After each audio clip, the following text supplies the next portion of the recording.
कार्यक्रम के पुण्यार्चक हैं श्री वर्धमान श्वेतांबर स्थानकवासी जैन श्रावक संघ ट्रस्ट, उपाध्याय प्रवर प्रवीण ऋषि चातुर्मास समिति। ये पर्युषण पर्व की कुछ बातें आपके पास पहुंचानी है जो जैन धर्म की बहुत महत्वपूर्ण बातें हैं। और आप सोचो, यदि आधिकरणी क्रिया का गणित आपने कहीं समझ लिया तो सास बहू में झगड़ा होने का काम। एक बहन थी, थोड़ी सी जुड़ी हुई थी अच्छी तरह से, उसके घर में बेटी की शादी हो रही थी, पोती की शादी हो रही थी। और पोती की शादी हो रही थी तो बेटा बेटा बहू सब परस्पर में तय कर रहे थे, कहीं कर लो कहीं नहीं करना। और इस परस्पर में हो जाए तो सास ने, सास कितनी भारी आवे हैं। तो एक दिन उस भारी सांस लेकर के सास मेरे पास आई, बोले महाराज साहब कई है जिंदगी में। मैं क्यों, बहन जी उनको धन्यवाद दो कि आप वो पूछते नहीं। बोले महाराज साहब कई बोलो थे भी। मैं क्यों, मैं सच कह रहा हूं, नहीं पूछते हैं तो वो जो भी कर रहे तुमको अनुमोदना का पाप है, और पूछेंगे तो अनुमोदना का पाप है। अब तुम सोचो तुमको अनुमोदना का पाप लगाना है कि नहीं लगाना है। बहन बहुत समझदार थी, उसने कहा कि नहीं, और खुश हो गई। वो बहू और बेटे नहीं पूछते, इस बात पर खुश हो गई। ऐसी खुश हो गई, ऐसी खुश हो गई कि कई दिनों के बाद जब बहू गई पूछने के लिए कि मम्मी कई करनो, बोले जिसो थने जचे, जिसो थने योग्य लागे उसो थे करो, मने क्यों पचड़ा में पाड़ो। प्रेम से बोला, नाराजगी से नहीं। ठीक से बोलो ना।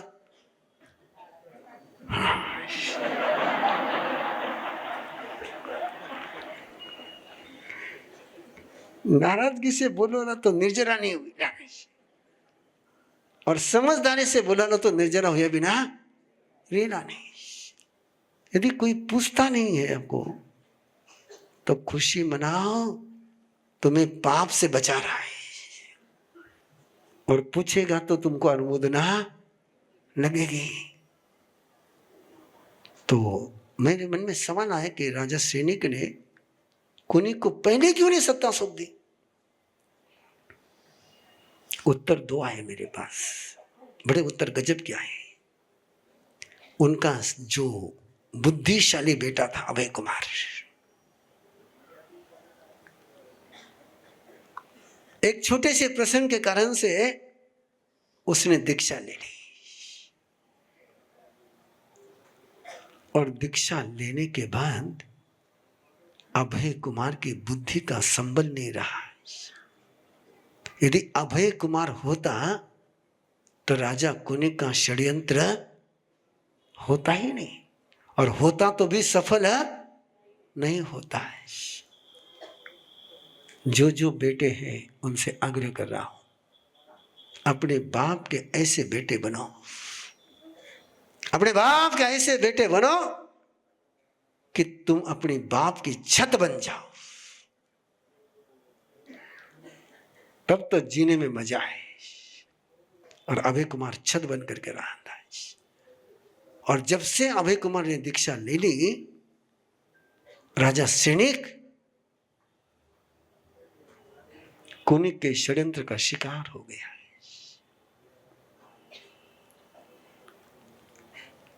13 रानियों ने दीक्षा ली। राजा सैनिक ने, चिल्ला के 3 बेटे थे। कितने बेटे? कुनिक, हल कुमार, विहल्ल कुमार। राजा सैनिक को कुनिक की वृत्ति पता थी। उनको पता था कि जिस दिन कुनिक के पास सत्ता आएगी ये अपने भाइयों को कुछ नहीं देगा।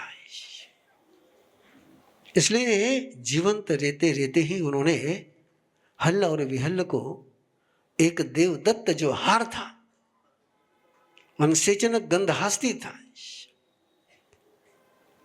और समृद्धि और संपत्ति उसको अपने रहते रहते ही हल्ल और विहल कुमार को दी थी। राज्य तो कुनिक के पास कब्जा कर लिया उसने। हल्ला और विहल्ला कुमार जो बाप ने दिया था उसमें खुश थे। मस्त पैकी हार पहनना, हाथी पर बैठना, घूमना, मौज करना, लोगों से बातें करना। और लोग तो बड़े गजब के होते हैं। लोग कैसे होते हैं, कितने गजब के होते हैं। पानी में आग लगा दे, कटे आग लगा दे, आपका क्या कैरेक्टर है? आग बुझाने का है कि आग लगाने का है? और लोगों ने आग लगा दी। किसने आग लगाई? लोगों ने आग लगा दी। चर्चा करने लगे। कुनिक तो ऐसा ही राज्य का बोझ ढोता है। राज्य का आनंद कोई लेते हैं तो केवल हल्ल कुमार और विहल्ल कुमार। सुख तो ये दोनों भोगते हैं। और बोझा कौन ढोता है? कुनिक। और ये बात पद्मावती के कान पर गई। सबसे कान तीखे किसके होते हैं, आपके कि इनके? बोलो ना, डर लगे। अबर परुषण पूर्व है, माइक माते बोलेरी बात सुनाई नहीं देना, स्पीकर की आवाज सुनाई नहीं देगी। लेकिन उठे 10-15 फीट माते कोई धीमे से बोल रही होशिला ना, सुनाई देगा। बड़ा कान तीखा। और पद्मावती के कानों पर आवाज गई कि राज्य का सुख तो हल्ल और विहल्ल कुमार। मुझे तो कोई सुख घूमने को हाथी नहीं बैठता मिलने को। और हाथी बड़ा गजब का, ऐसा हाथी कि गजब का हाथी था। अब उस हाथी की कहानी है, बड़ी गजब की कहानी है। लेकिन वो कहानी सुनाने जितना टाइम नहीं है। और पद्मावती सासू इनको परेशान करती और ये से हाँ बोले। यदि सास ने बहू को परेशान नहीं किया तो बेटा सुखी रहेगा कि नहीं रहेगा? बेटे को परेशान कौन करता है? बहू करती कि सास करती है?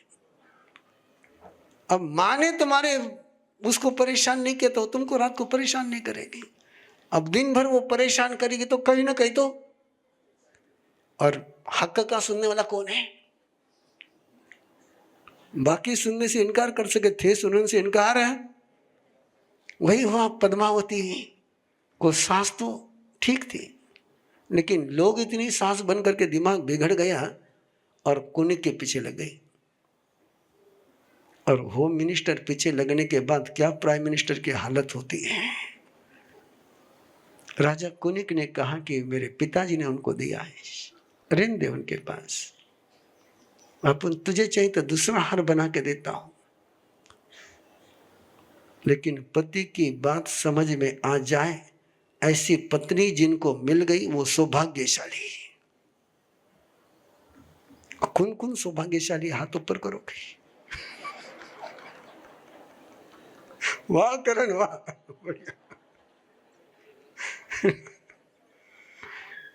ऐसा ही होना चाहिए।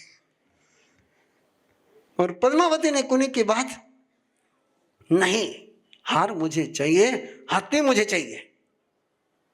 मजबूरन राजा कुनिक ने हल और विहल कुमार को कहा कि मैं राजा हूं, ये हाथी और ये हार मुझे दे दे। बेटों ने कहा, भाइयों ने कहा कि दे देते हैं तो आधा राज हमको दे दे। पिताजी ने हाथी दिया है, हार दिया है, उसके बदले में सारा राज तुझे मिला है। तुझे राज चाहिए, यदि हाथी चाहिए तो हमें राज्य में हिस्सा दे। अब कुनिक कहता है कि मुझे पिता ने दिया नहीं है, मैंने जमाया है। पिता ने दिया होता तो बात अलग थी। ध्यान में रखजो, जिंदा रहते हुए सब बराबर करके जाना। हाँ, अपने आंखों के सामने सारा कर देना, नहीं तो बाद में हल विहल और कुनिक का जो हुआ,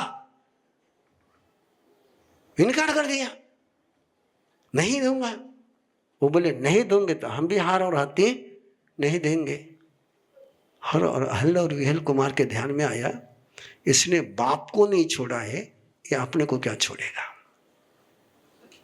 तो हल और विहल कुमार हत्ती, हार, संपत्ति, रानी परिवार लेकर के अपने ननिहाल पहुंच गए। कहां पहुंचे? कहां पहुंचे? किसका ननिहाल? राजा कुनिक का भी ननिहाल है। हल्ल का ननिहाल, विहल्ल का ननिहाल वही राजा कुनिक का ननिहाल है। मामा, नाना, चेटा पहुंचे उसके पास। वो न्याय प्रिय, धर्म प्रिय, सिद्धांत प्रिय, अन्याय के खिलाफ लड़ा रहने वाला श्रावक। जैसे हल्ल विहल कुमार वहां पहुंचे, बोले नो टेंशन, तुम्हारा बाल बाका नहीं होगा मेरे हृदय में, तुम आराम से रहो। और कुनिक को पता पड़ा, उसने समाचार दिए, हल्ल और विहल को मुझे सौंप दो, हमारे घर में तुम हस्तक्षेप। और चेटा ने समाचार दिया, मैं न्याय के साथ हूं, तुम इस पर अन्याय कर रहे हो, मैं अन्याय होने नहीं दूंगा। और कुनिक ने कहा फिर युद्ध कर लो। और युद्ध की तैयारी शुरू हो गई। नाना और दोहिते का युद्ध है। कहानी बहुत लंबी है, मैं केवल शॉर्ट करने जा रहा हूं। राजा कुनिक के दो देवता, दो इंद्र दोस्त थे। कौन थे? इंद्र देवता थे, इंद्र दोस्त थे, शक्रेंद्र और चमरेंद्र। तो दोनों कुनिक ने जैसे उनको बुलाया, देखो देवता कैसे होते हैं। सॉरी यार, मैं किसी देवता का अभिनय आशा नहीं करता हूं, लेकिन मन में एक सवाल तो आता ही आता है कि न्याय का साथ देना कि अन्याय का साथ देना है। देवता को न्याय अन्याय कुछ नहीं समझता है। देवता को कितना इतना ही समझता है, मेरी चापलूसी कौन करता है। और वे अन्याय का साथ देने के लिए कुनिक की ओर से लड़ने के लिए आए। भगवती सूत्र कहता है कि एक एक युद्ध में दो दो इंद्र लड़ रहे थे, एक नरेंद्र और एक देवेंद्र। और युद्ध में जब लड़ने के लिए गए तो राजा कुनिक ने इन 10 कुमारों को, काले कुमार, इनको युद्ध में भेजा है।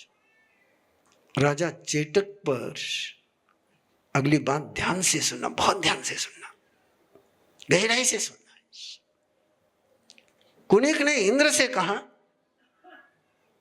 कि बाकी सबको मैं संभाल लूंगा, तुम चेटक पर प्रहार करो। किस पर प्रहार करो? और इंद्र ने जवाब दिया,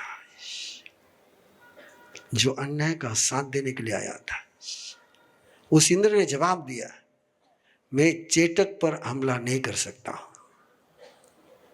बोले क्यों? बोले चेटक मेरा धर्म बंधु है। कौन है? धर्म बंधु है। जिस भगवान महावीर की मैं भक्ति करता हूं, उसी की वो भक्ति करता है, उस पर मैं हमला नहीं करूंगा। ये संकेत तुम्हारे लिए है।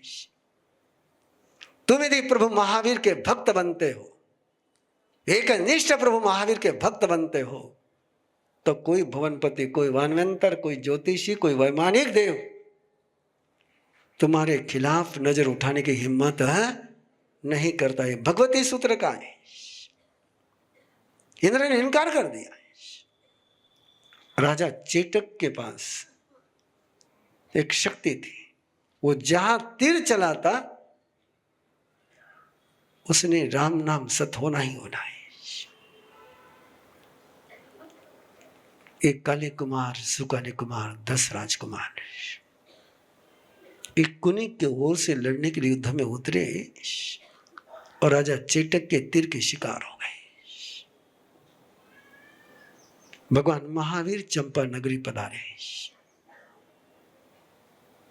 युद्ध का सारा माहौल और सिद्ध का माहौल के बीच में ये रानियां प्रभु के दर्शन के लिए गई। We all come from different walks of life. We are chartered accountants and lawyers. We are doctors and engineers. We are entrepreneurs. We are designers. We are artists. We are homemakers. But in common, we are all teachers of Arham Garva Sadhana at Arham Vidya. We teach, guide, and mentor the creators of the future. Of course, the parents too. We guide them throughout the journey for conscious choice and not by chance. We help them to break down their fear, anxiety, and stress. To build an everlasting family bond. To stay calm and cherish every moment. To design and create a personality in the womb. We train couples to detox their body, to release negativity, to meditate, to connect to higher energy, to resonate, to transform, and to lay a strong holistic foundation for their child. We just don't give, we receive in abundance. By teaching them, we have transformed our lives. We have learned to tackle our life problems smoothly. We have built great bonds with our family. We are learning and progressing every day. We support, inspire, and lead each other. We have grown to be better human beings. But yet, we are not the stars. We are empowered, motivated, and guided by our Guru, Upadhyay Praveen Rishi. We are a team of 500 plus trainers across the globe. Together, we empower generations. Join hands with us on this beautiful journey to create a better world. 6 months teacher training program starting this August 2024. For more details, join us on an introductory session on the 5th of August at 9 p.m. Follow us on Instagram, Facebook at Arham Garva Sadhana. इस कार्यक्रम के पुण्यार्चक हैं श्री वर्धमान श्वेतांबर स्थानकवासी जैन श्रावक संघ trust, Upadhyay प्रवर प्रवीण ऋषि चातुर्मास समिति, महावीर भवन इंदौर।